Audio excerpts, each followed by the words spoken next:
Hello, my name is Spencer Anderson. I'm the Sarasota County Public Works Director. We're working on recovery right now from Tropical Storm Debby, and we're aware of several questions and concerns that have been raised in the community regarding the impacts of rainfall from Tropical Storm Debby, especially in the area of Philippi Creek, east of the interstate, and more specifically near the intersection of Palmer and Lorain Road. So today we're here, we want to share some information.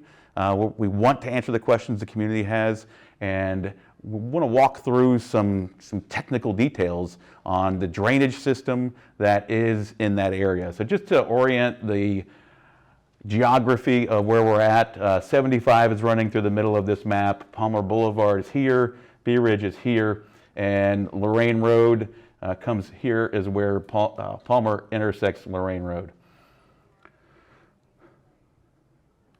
And this is generally the area that we have had significant flooding that's lasted quite a while longer than other places.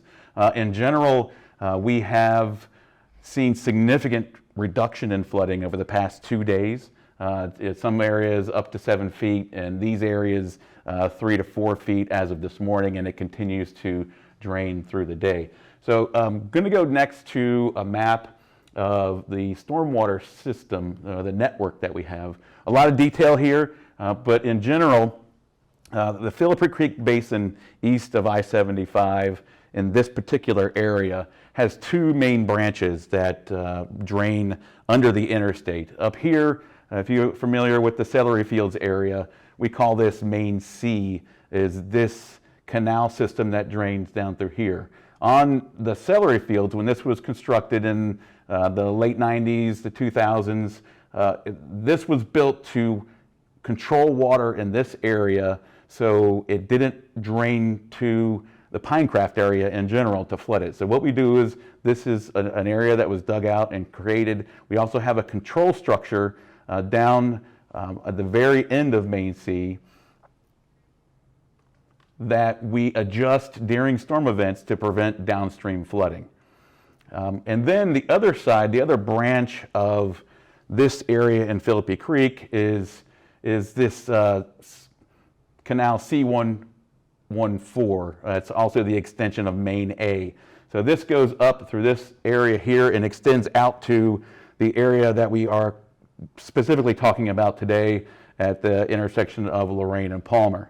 So Palmer Boulevard comes through here, and then Lorain is the intersection of Lorain and Palmer is here.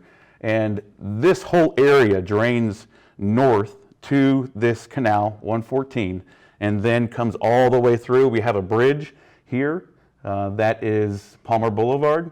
It's just east of Debrecen. And so that's really the major structure it goes through. We do have a couple pipes from this area. It goes through two 48-inch pipes at this location at Palmer and Lorain. And then it has another set of pipes. There are 72-inch pipe here and a 72-inch pipe at this location. And then it goes relatively into open water all the way through. There's some major bridges that it does pass underneath. But these are the main constrictions here that flow north and then out to Main A, and it joins up to the confluence of Main C at I-75. So what we've done is the water was up like 3 to 4 more feet in this Main A area. We're out today looking at areas along these pipes and also the bridge under Palmer to make sure that there aren't any obvious areas that have been obstructed flow, vegetation that may have broken loose and is blocking a pipe or a stormwater structure. We're out actively looking at those areas today. We're also going to be putting a pump in at the location at the end of Weber Lane. It does tee up here to the extension of Lorain Road, but we're going to put a pump there to add some more capacity, moving it off into the open canal section of 114 or Main A. The last thing that we're going to be looking at right now is just a historical perspective of the topography in this area of Sarasota County.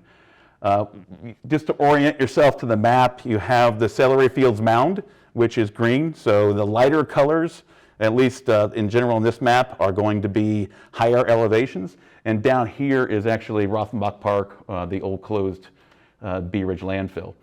And in the middle is, well, just to continue the orientation, I-75 runs here. This is the celery fields where the mound is. This is the deeper blue color where the water surface lies. And then you can see that Main C canal that I mentioned before. And this is 114, or the extension in Main A that comes up. And this is the area of this concern and questions that we've had, is also another very low area. You can see the deeper blue in this area. And it's also separated by this higher area here. So Tatum Ridge Elementary is in this. This is actually Tatum Ridge. It's a ridge of natural topography that separates these two areas, and the only way they're connected is with this Canal 114. So all of the water that fell on this area, what we understand is about 15 inches of rain over a couple days, has to go through this section of canal. So everything drains from this complete area through this one section of canal, whereas everything west of the ridge can drain in a couple different ways. It's all trying to get into the canals, but if it does have a high water level, it could potentially pop off in a different area to get there. But everything on this side has to flow into this section and then go under the bridge on Palmer to get out. So that's just natural topography that's serving as an impediment to facilitate flow from this area east of Tatum Ridge out to the west. So I hope that information has been helpful to potentially help those understand some of the natural and physical portions of the drainage features in this area, and answer questions that the concerns that the public has, and we're just here to try to provide information that can help people understand those things.